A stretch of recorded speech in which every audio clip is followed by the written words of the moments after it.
Welcome to our channel.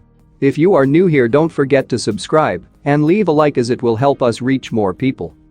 Today we will see how to successfully create a Quora account.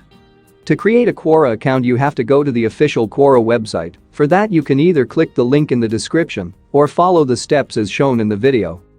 After reaching the website you will have three options to create a Quora account. You can create it with your Google account, Facebook account, and with any other email address you have.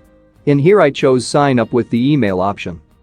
On the next screen that follows you have to provide your username and email address. Type in the details and click on the next button.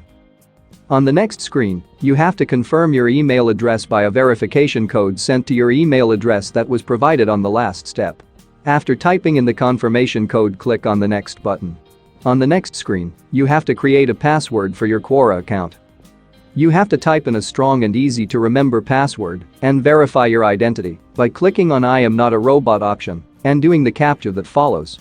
After verifying your identity and creating a strong password, click on the finish button to advance to the next screen.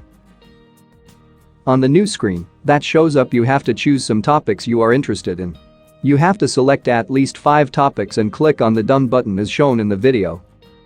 That's it, your Quora account is created successfully. If you found this video useful, consider subscribing and leave your valuable feedback as comments as it will help us improve our videos and reach more people. Thank you.